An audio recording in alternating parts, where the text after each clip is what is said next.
پانچویں پارے کا خلاصہ اور اہم ترین مضامین جو ہے وہ بیان کیے جائیں گے۔ اس بارے میں اللہ رب العزت نے کچھ مردوں اور عورتوں کے حوالے سے حقوق بیان فرمائے ہیں کہ مردوں کو عورتوں پر اللہ رب العزت نے کئی اعتبار سے فضیلت عطا کی ہے، اور اللہ فرماتے ہیں کہ یہ جو میں نے فضیلت عطا فرمائی ہے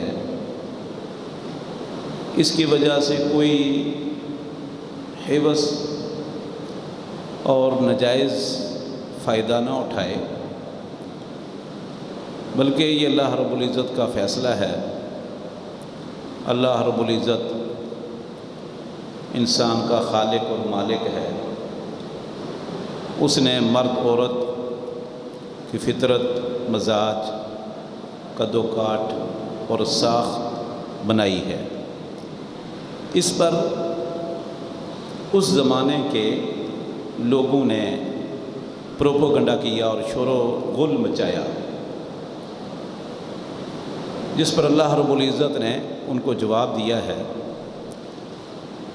شور و غل اس لیے کیا کہ اسلام نے ان کی رسم و رواج اور کچھ عادات اور تقالید پر زد لگائی ہے، اس کو منسوخ کیا، کینسل کیا، اور مسلمانوں کو اس کے متبادل نظام عطا کیا۔ مثال کے طور پر زمانہ جاہلیت میں خاتون کو، عورتوں کو وراثت میں حصہ نہیں دیا جاتا تھا، وراثت میں حصہ نہیں دیا جاتا تھا، محروم کر دیا جاتا تھا۔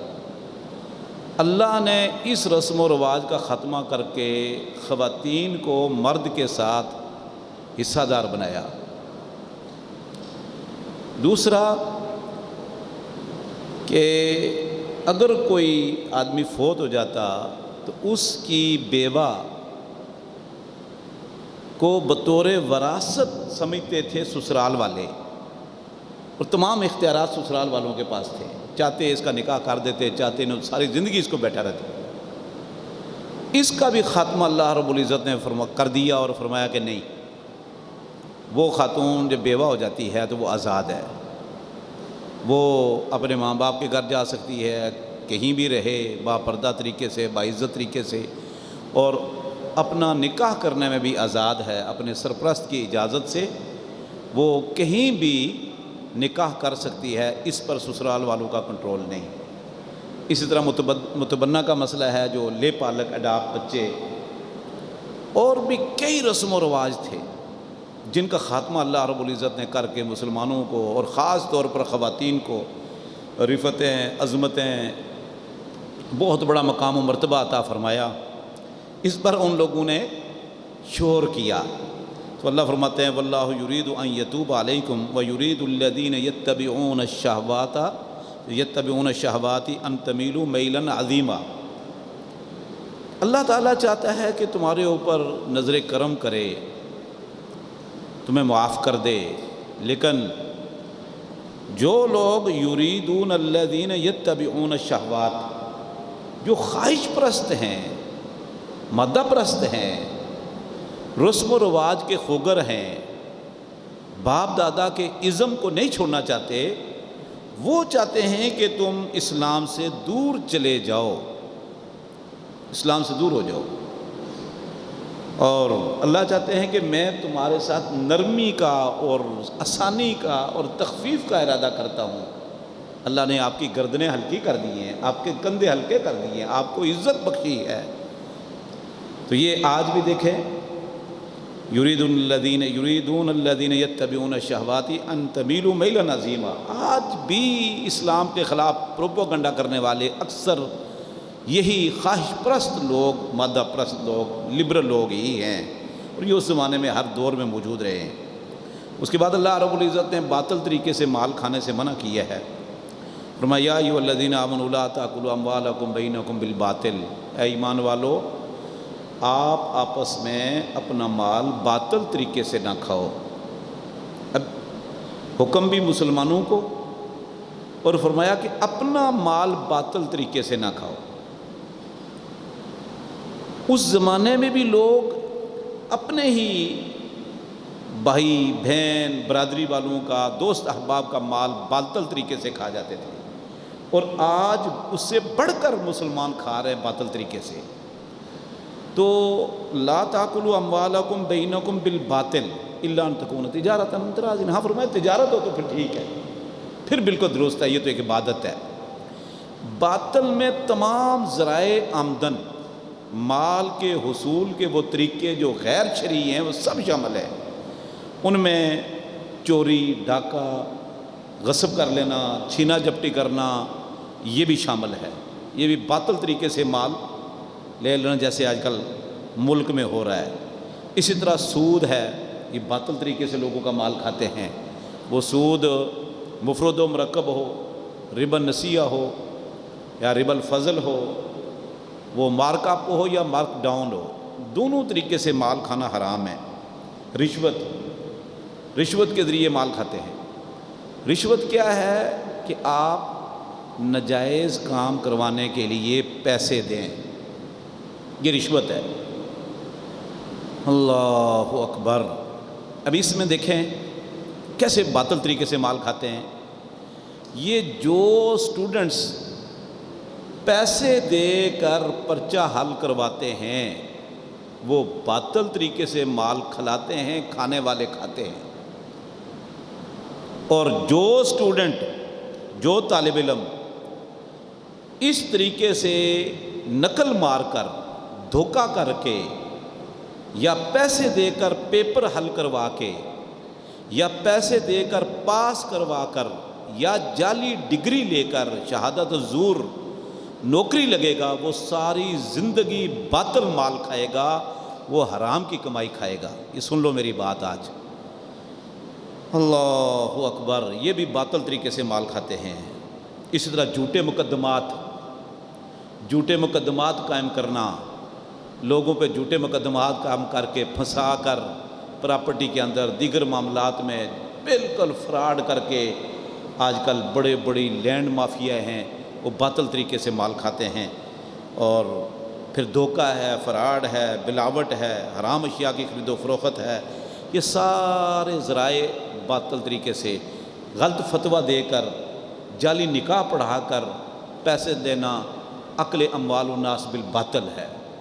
اسی طرح کسی کے فوت ہونے پر، کسی کے پیدا ہونے پر خواہ مخواہ کی رسم و رواج میں ڈال کر لوگوں کو مجبور کرنا کہ آپ کا فلاں فوت ہو گیا، آپ یہ بھی اس طرح بھی بہت بڑی دعوت کرو، فلاں دن بھی کرو، فلاں دن بھی کرو، پیدا ہونے پر کرو، مرنے پر کرو، غمی پر کرو، خوشی پر کرو، اور ان لوگوں کو رسم و رواج میں جکڑ لینا اور اپنے پیٹ بھرنا، یہ بھی اکل اموال الناس بالباطل ہے۔ لا شک فی، کوئی شک نہیں۔ اللہ کے نبی صلی اللہ علیہ وسلم کے زمانے میں صحابہ کرام فوت بھی ہوئے، شہید بھی ہوئے، آپ کے 3 بیٹے فوت ہوئے، آپ کی بیٹیاں فوت ہوئیں۔ صحابہ کرام غزوہ بدر میں بھی شہید ہوئے، احد میں 70 صحابہ کرام شہید ہوئے، مدینے میں فوت ہوئے، خواتین فوت ہوئیں۔ اللہ کے نبی صلی اللہ علیہ وسلم نے یہ نہیں کہا کہ تم جو ہے نا ان رسم و رواج میں پڑ جاؤ اور فلاں دن بھی کھلاؤ، فلاں دن بھی مدینے والوں کو کھلاؤ، فلاں دن بھی کھلاؤ، یا کوئی پیدا ہو گیا تو لو جی اس کی دعوتیں کرو، یہ رسم بھی کرو، وہ رسم بھی کرو، وہ رسم بھی کرو۔ ان چکروں میں نہ اللہ نے کسی مسلمان کو ڈالا، نہ اللہ کے رسول نے، لیکن مہنگائی کے زمانے میں نئی سے نئی رسمیں نکلتی چلی جا رہی ہیں۔ اللہ اکبر۔ اس کے بعد پھر میاں بیوی کے حوالے سے اللہ نے کچھ قانون مقرر کیے ہیں۔ مثال کے طور پر بیوی نافرمان ہو، ناشزہ ہو، تو کیا کرنا چاہیے؟ اللہ رب العزت نے فرمایا کہ سب سے پہلے فعیذوہن، اگر بہت نافرمان ہے، نہیں بات مان رہی، اسلام بغاوت کر رہی ہے، تو سب سے پہلے اس کو نصیحت کرو۔ نہیں مانتی تو وہجرون فی المضاجع، پھر اس کا بستر الگ کر دو، آپ الگ سوئیں، وہ الگ سوئے، شاید اللہ رب العزت سے ڈر جائے اور معافی مانگ لے اپنے شوہر سے، اپنی اصلاح کر لے۔ نہیں تو وَاضْرِبُوهُنَّ، ان کو مارو، لیکن ایسی مار نہیں مارنی کہ اس کی ہڈیاں ٹوٹ جائیں، یا اس کو نشان لگ جائیں، تھوڑی بہت اس کو سرزنش کی جا سکتی ہے مار۔ اور فرمایا کہ اگر وہ اس پر آپ کی بات مان لیں تو پھر کوئی اور راستہ تلاش نہ کرو، لیکن اگر اس کا بھی کوئی اثر نہیں ہوتا تو پھر چوتھا طریقہ پر طلاق کا ہے۔ طلاق بھی ایک نظام ہے، جس طرح کہ نکاح ایک سسٹم ہے، نکاح ایک سسٹم ہے، طلاق بھی ایک سسٹم ہے۔ دونوں کے اکٹھے ہونے کا جو طریقہ ہے، نظام ہے، وہ نکاح ہے۔ نہیں ان کی آپس میں نہیں نباہ ہو رہا، نہیں اکٹھے زندگی بسر کر سکتے، حق تلفی ہو رہی ہے، ظلم زیادتی ہو رہی ہے، نافرمانی ہو رہی ہے، رب کی بھی نافرمانی، شوہر کی نافرمانی، یا شوہر بیوی کی کر رہا ہے، زیادتی کر رہا ہے، حق تلفی کر رہا ہے، تو پھر اس بڑے گناہ سے بچنے کے لیے پھر دونوں علیحدہ علیحدہ ہو جائیں، اور اس کا وہ نظام طلاق ہے۔ پھر میاں بیوی میں جب جھگڑا ہو جائے تو اللہ رب العزت نے اس کا حل بھی بیان کیا ہے، لیکن آج کل کوئی اس حل کی طرف نہیں آتا۔ میں نے کئی لوگوں کو بتایا کہ اللہ کے بندو یہ حل کرو۔ کئی بیویاں، ان کی عورتیں شکوے کرتی ہیں ظلم، شوہر کے ظلم کا، یہ بہت زیادہ ہے، اور کہیں شوہر بیوی کے ظلم زیادتی نافرمانی سے تنگ آیا ہوا ہے۔ اس کا بہترین طریقہ یہ ہے، اللہ فرماتے ہیں کہ وَإِنْ خِفْتُمْ شِقَاقَ بَيْنِهِمَا، کہ یہ دونوں طرف لڑکی لڑکے کے ورثاء کو اللہ فرماتے ہیں کہ تمہیں اگر ڈر ہے کہ تمہاری بیٹا بیٹی، یعنی بیٹا اور بہو یا بیٹی اور داماد، ان کا آپس میں اختلاف ہو گیا، شدید ناچاکی ہے، تو فَبَعَثُوا حَكَمًا مِّنْ أَهْلِهِ وَحَكَمًا مِّنْ أَهْلِهَا، تو ایک منصف لڑکے والوں کی طرف سے آئے، ایک منصف لڑکی والوں کی طرف سے آئے، اور دونوں ان کو بٹھا کر ان کی بات پہلے نصیحت کریں، خوب نصیحت کریں، اللہ کے عذاب سے ڈرائیں، مستقبل کے حوالے سے ڈرائیں، ان کو بتائیں کہ اس وقت لاکھوں بچیاں 40 سال 45 سال سے اوپر جا رہی ہیں اور ابھی تک ان کا نکاح نہیں ہوا، شادی نہیں ہوئی۔ تو یہ اس وقت ہمارے ملک کے اندر یہ کیفیت بنی پڑی ہے، تو یہ بھی ان کو بتایا جائے کہ اللہ کے بندی یہ کہ نعمت اللہ نے دی ہے کہ اس کو لات مار رہی ہو، شوہر کو بھی بتایا جائے، اس کے شوہر کو بھی۔ تو بہرحال اللہ فرماتے ہیں کہ دونوں کی باتیں سن کر ان کی صلح کروا دی جائے۔ لیکن آج کل ایسا کون ہے؟ آپس میں لڑتے رہتے طلاق ہو جاتی ہے، پھر خاندان والوں کو پتہ چلتا ہے۔ تو یہ اللہ رب العزت نے یہ مسائل پہلے ہی حل کر دیے ہیں۔ یہ بہت زبردست طریقہ ہے گھروں کے اختلافات، ناچاکیاں ختم کرنے کا، صلح کروانے کا۔ یہ نسخہ ہے جو خالق کائنات نے آسمان سے نازل کیا میرے اور آپ کے لیے، سبحان اللہ۔ اس کے بعد پھر نشے اور مدہوشی کے عالم میں نماز کا حکم اللہ نے فرمایا کہ ایمان والو، جب تم نشے کی حالت میں ہو یا جنون یا مدہوشی کی حالت میں آپ ہوں تو نماز کے قریب نہ آئیں، حتیٰ تعلموا ما تقولون، یہاں تک کہ تمہیں پکا پتہ ہونا چاہیے کہ تمہارے منہ سے کیا لفظ نکل رہے ہیں۔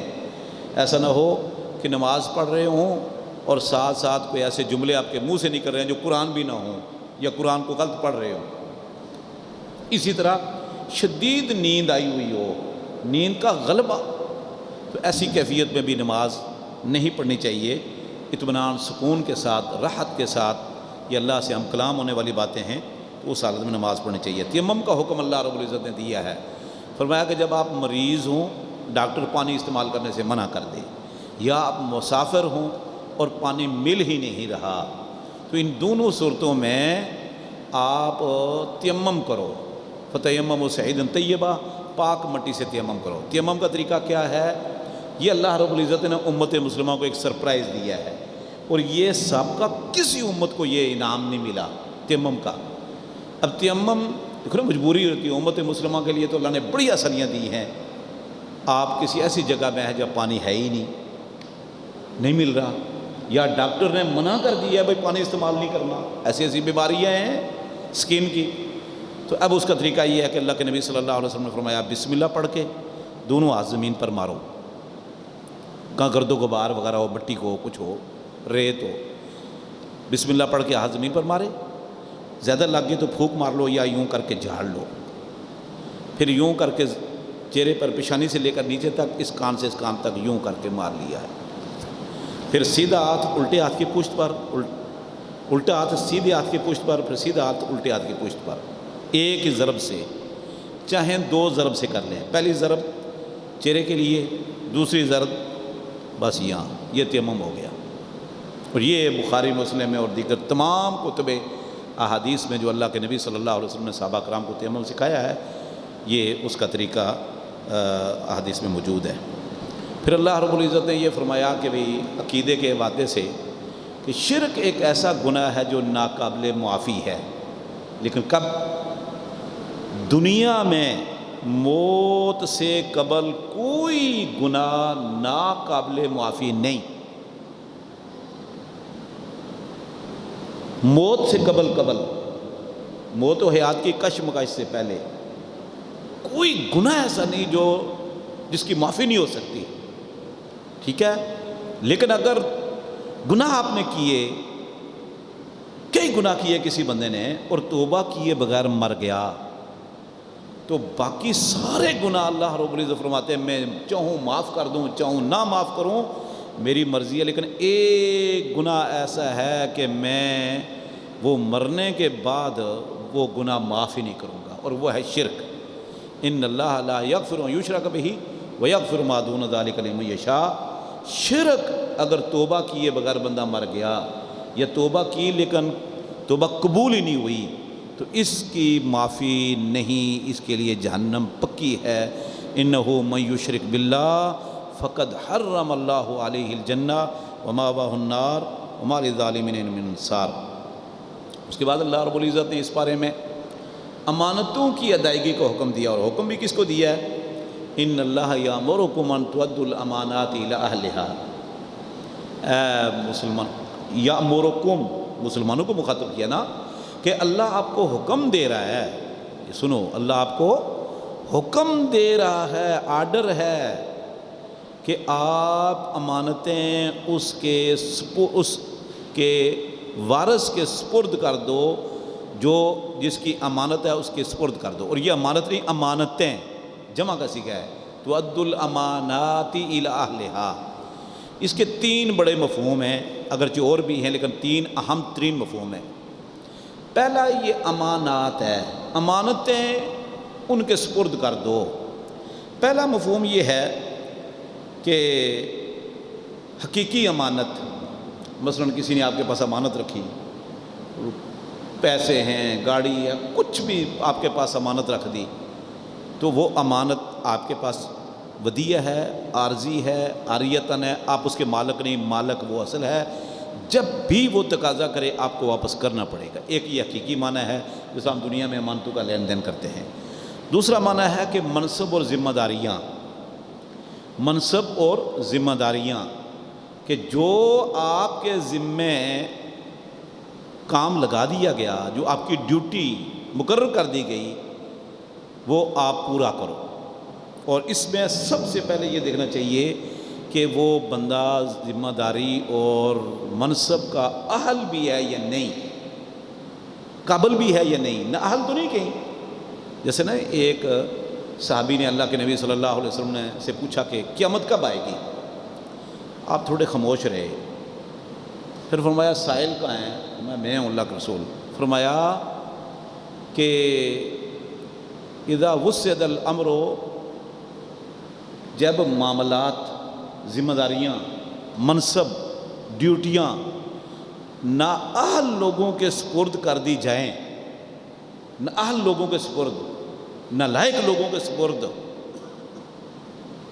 فانتظر الساعہ، تو قیامت کا انتظار کرنا پھر۔ اس وقت خاص طور پر پاکستان میں تعلیم کی زبوں حالی ہے، سخت انحطاط ہے۔ کوئی شعبہ دیکھ لے، کوئی شعبہ دیکھ لیں، کوئی ادارہ دیکھ لیں، تعلیم کا ہو، عدالت ہو، سیاست ہو، عہدے ہوں، کچھ بھی کہیں آپ دیکھ لو، خال خال آپ کو قابل بندہ ملے گا، وگرنہ میں جانتا ہوں ایسے ایسے لوگ اتنے اہم ذمہ داریوں پر بیٹھے ہیں جن کو پتہ ہی کوئی نہیں کہ یہ ذمہ داری ہوتی کیا ہے۔ انہوں نے آگے کرائے پر بندے رکھے ہوئے ہیں جو ان کی ڈیوٹیاں آگے ان کو سمجھاتے ہیں، یا کسی سے کوئی بات چیت کرتے ہیں، بندے کرائے پر رکھے ہوئے ہیں۔ ایسے نااہل لوگ اس وقت آگے آئے ہوئے ہیں، اللہ معاف فرمائے۔ اللہ اکبر۔ تو ایک معنی مفہوم یہ ہے کہ امانتیں ان کے اہل کے سپرد کر دو، ذمہ داریاں اہل والوں کے سپرد کرو۔ تیسرا مراد ہے حقوق اللہ، نماز اللہ کی امانت ہے، روزہ اللہ کی امانت ہے، حج عمرہ امانت ہے، یہ ساری اللہ کی امانتیں ہیں ہمارے پاس، ہم ان کو اللہ کے سپرد کریں۔ حقوق العباد امانتیں ہیں، ان کو ان کے اہل کے سپرد کر دیں۔ ایک یہ مفہوم بھی ہے جو بالکل درست ہے، اور یہ ساری امانتیں ہیں، آپ اس کی تفسیر پڑھ سکتے ہیں 5ویں پارے میں۔ پھر اللہ رب العزت نے اسلامی حکومت کے اصول بیان کیے ہیں۔ اسلامی حکومت کے 4 اصول ہیں، یاد رکھو 4۔ فرمایا یا ایھا الذین آمنوا اطیعوا اللہ و اطیعوا الرسول و اولی الامر منکم، اے ایمان والو اگر آپ چاہتے ہو کہ آپ کو غلبہ ملے، پرامن رہو، حکومت مضبوط ہو، ملک مضبوط ہو، رب آپ سے راضی ہو، دنیا آخرت کی کامیابیاں ملیں، تو پھر اطیعوا اللہ، اللہ کی اطاعت کرو، اللہ کی اطاعت کرو، واطیعوا الرسول، رسول کی اطاعت کرو، قرآن اور حدیث کو سپریم لا بنا لو، سپریم لا بنا لو۔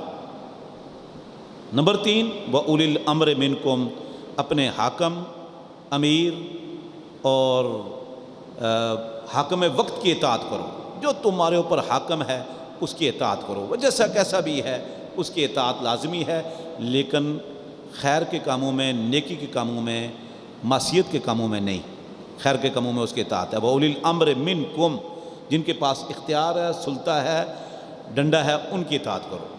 اور چوتھا کیا ہے؟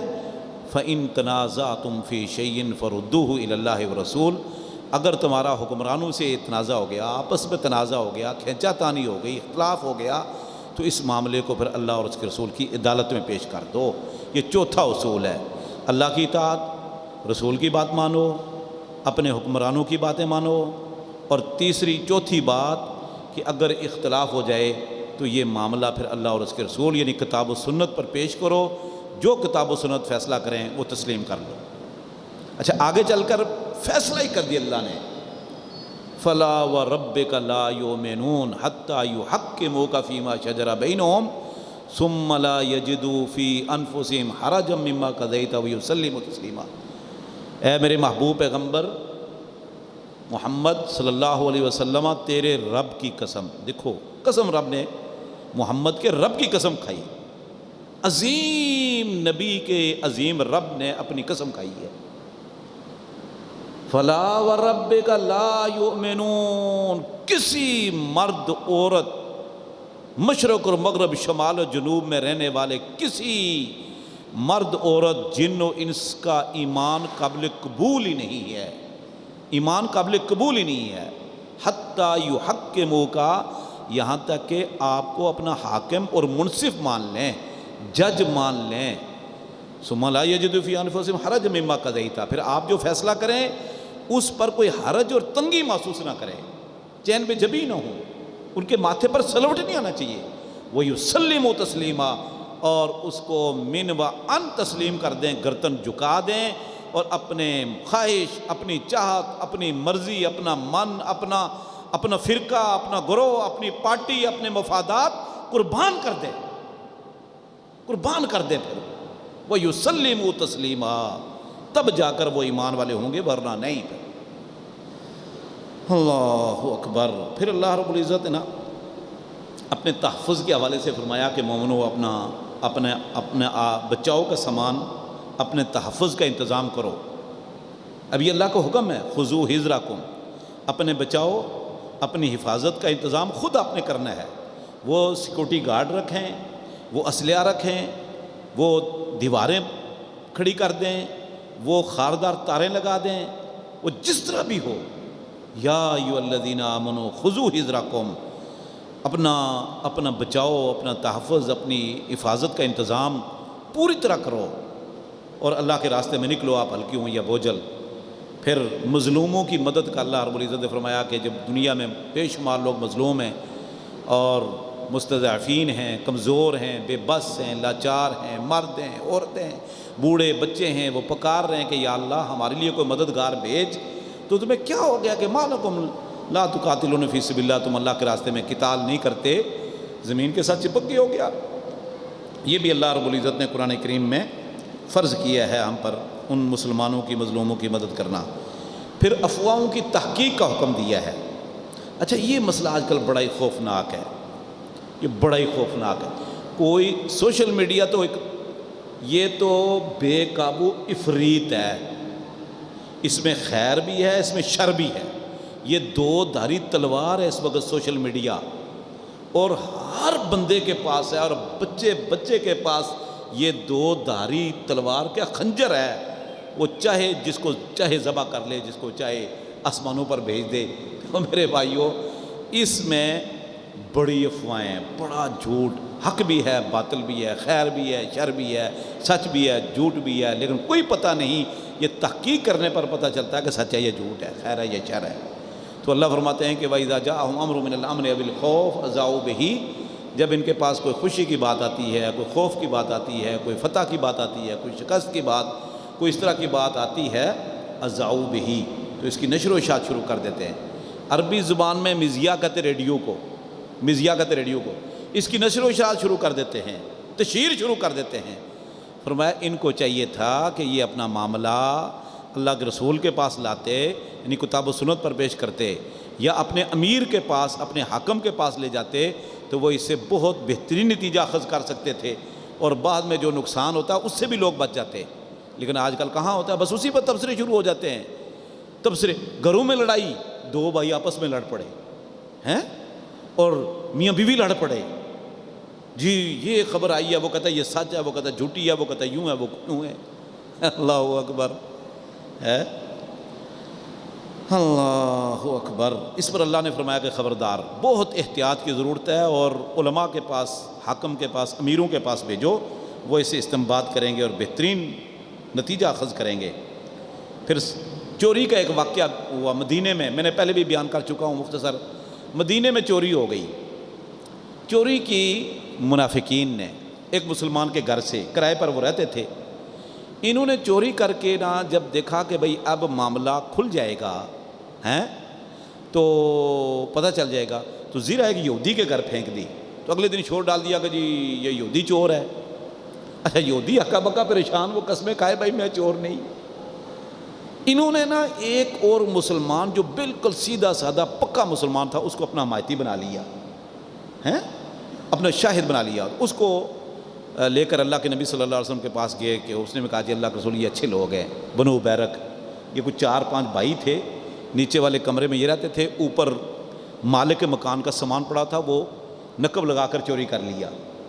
تو وہ مسلمان نے بھی سفارش کی، اللہ کے نبی صلی اللہ علیہ وسلم اس کی یقین کر لیا کہ یہ مسلمان سفارش کرتا ہے، یہ بھی قسمیں کھا رہے ہیں، اور زیرہ بھی یہودی کے گھر سے مل گئی۔ قریب تھا کہ آپ یہودی پر نہ بلا کے مقدمہ قائم کرتے، اور اس یقیناً بات ہے وہ اب تو زیرہ اس کے گھر سے ملی، یہ قسمیں کھا رہے ہیں، گواہ کوئی ہے نہیں، ٹھیک ہے نا جی، یہ قسم انہوں نے کھا لینی تھی۔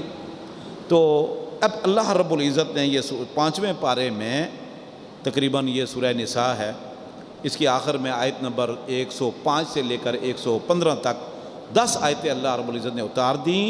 وَلَا تَكُنْ لِلْخَائِنِينَ خَصِيمًا، یہ بڑے خائن ہیں، آپ ان کی حمایت نہ کریں، یہ بڑے ظالم ہیں، یہ لوگوں سے تو چھپ سکتے ہیں، اللہ سے نہیں چھپ سکتے۔ تو اللہ نے بتایا کہ بھائی چور یہی ہیں، یہ قسمیں کھا رہے ہیں، مسلمانوں کو گواہ بنا رہے ہیں، یہ سادہ آدمی گواہی ان کے آگے حمایت کر رہا ہے، یہ چور ہیں۔ اچھا میں یہ واقعہ اس لیے بیان کر رہا ہوں، اب کوئی تفسیر اٹھا لو کسی مکتبہ فکر کی، اس میں یہ واقعہ میں یہ لکھا ہوا ہے۔ اب اللہ کے نبی صلی اللہ علیہ وسلم سے اعلم کوئی اور ہے؟ انا اعلمکم باللہ واتقاکم بہ، میں قرۂ ارض کائنات میں سب سے زیادہ عالم ہوں آپ میں سے، اور سب سے زیادہ اللہ سے ڈرنے والا ہوں۔ اس کے باوجود اللہ نے نہیں بتایا تو پتہ بھی نہیں چلا کہ چور کون ہے۔ یہ سارا معاملہ ہو گیا، پھر اللہ نے بتلایا کہ چور یہی ہیں، یہ جو آپ کے پیچھے نمازیں پڑھتے ہیں، یہ بدبخت بنو بیرک۔ پھر اللہ کے نبی صلی اللہ علیہ وسلم نے فرمایا ان کو لگاؤ، تو یہ مان گئے کہ ہاں جی، تو اسلحہ تو مل گیا، انہوں نے کہ چھپایا ہوا تھا، آٹا اس کا کھا گئے۔ وہ برا بن عازب کے ماموں کا یہ آٹا تھا، وہ بڑے امیر کبیر تھے مدینے کے ہیں، ان کا یہ آٹا کھا گئے، اسلحہ دے دیا، تو اسلحہ انہوں نے اللہ کے راستے میں وقف کر دیا۔ تو یہ آج کل نا لوگ بیٹھے ہوئے چوکو چراہوں میں آستانے کھول کر بتاتے ہیں کہ جی آپ کا مستقبل کیسا رہے گا۔ ایک آدمی آتا ہے جی میرا بیٹا گم ہو گیا، کب ملے گا، میری شادی کب ہو گئی، اور جناب میرے گھر سے چوری ہو گئی، میرے دفتر سے چوری ہو گئی، چور کون ہے، اور وہ کو لکیریں دیکھ کر، ستارے دیکھ کر اور اس طرح کے حساب لگا کر جھوٹ بولتے ہیں۔ جب اللہ کے نبی صلی اللہ علیہ وسلم کا واقعہ اللہ نے قرآن کریم 5ویں پارے میں بیان کیا، اور اللہ نے بتلایا کہ یہ چور ہیں، اصل یہ چور ہیں جو قسمیں کھا رہے کہ ہم چور نہیں، یہودی بے گناہ ہے۔ اب دیکھو نا اللہ نے صاف کہا کہ جس نے گناہ کیا، جھوٹ بولا، اور ثم یرمی بہ بریئا، پھر کسی بری بے گناہ کے سر تھوپ دے گا، فقد احتمل اسما بہتانا و اسما مبینا۔ وہ یہودی ٹھیک ہے، یہودی تھا، لیکن حیثیت انسان وہ مجرم نہیں ہے، اللہ نے اس کی حمایت کر دی، اور ان منافقین کو پکڑ لیا اور مان بھی گئے اور اسلحہ بھی دے دیا جو چوری کیا ہوا تھا۔ پھر صحابہ کرام کے اجماع کو حجت قرار دیا کہ جو رسول کو چھوڑ کی مخالفت کرے گا اور صحابہ کرام کے منہج کو چھوڑ کر کسی اور طرف جائے گا، وَمَن يُشَاقِقِ الرَّسُولِ وَمَن يُشَاقِقِ الرَّسُولِ وَيَتَّبِعْ غَيْرَ سَبِيلِ الْمُؤْمِنِينَ نُوَلِّهِ مَا تَوَلَّىٰ وَنُصْلِهِ جَهَنَّمَ وَسَاءَتْ مَصِيرًا۔ یہاں وَمَن يَتَّبِعْ غَيْرَ سَبِيلِ الْمُؤْمِنِينَ، مومنین سے مراد وہی لوگ ہیں جن کو اللہ نے فرمایا کہ لَقَدْ رَضِيَ اللَّهُ عَنِ الْمُؤْمِنِينَ، صحابہ کرام ہیں، ان کا اجماع حجت ہے۔ اور فرمایا کہ جو ان کے منہج کو چھوڑ کر، ان کے طریقے کو چھوڑ کر، ان کے راستے کو چھوڑ کر دائیں بائیں جائے گا، نُوَلِّهِ مَا تَوَلَّىٰ، ہم ادھر ہی کہیں گے ٹھیک ہے جا، وَنُصْلِهِ جَهَنَّمَ، لیکن ٹھکانہ اس کا جہنم ہے، پھر جائے گا وہ پر جہنم میں، جنت میں نہیں جا سکتا، وَسَاءَتْ مَصِيرًا۔ پھر اس کے بعد ابلیس کی چال بازیوں کا ذکر ہے، منافقین کی نماز کا ذکر ہے کہ منافق جب نماز کے لیے کھڑے ہوتے ہیں بڑے سست کاہل لاپرواہ، وَلَا يَذْكُرُونَ اللَّهَ إِلَّا قَلِيلًا، بہت کم اللہ کا ذکر کرتے ہیں، بہت کم اللہ کا ذکر کرتے ہیں۔ اب کھڑا ہوا، کھٹ کھٹ کھٹ کھٹ کھٹ نماز پڑھی، وہ گیا، یہ منافقین کی نماز ہے۔ جامع ترمذی میں حدیث ہے، اللہ کے نبی صلی اللہ علیہ وسلم نے فرمایا میں آپ کو منافق کی نماز بتاؤں؟ فرمایا بتاؤ اللہ کے رسول۔ فرمایا ایسے کوے کی طرح چونچ مارتا ہے، کوے کی طرح جلدی جلدی چونچے مارتا ہے۔ فرمایا کیا کفایت کرے گی یہ، کیا نماز، نہ اس کی رب سے ملاقات ہے، نہ ذکر ہے، نہ دعائیں ہیں، نہ کچھ بھی نہیں، نہ حضور دل خشوع خضوع بھی نہیں۔ اور کئی لوگ میں نے دیکھے ایسے نماز پڑھتے ہوئے، جلدی جلدی تو چل میں آیا۔ اللہ تعالیٰ دین کو سمجھنے، اس پر عمل کرنے کی توفیق عطا فرمائے۔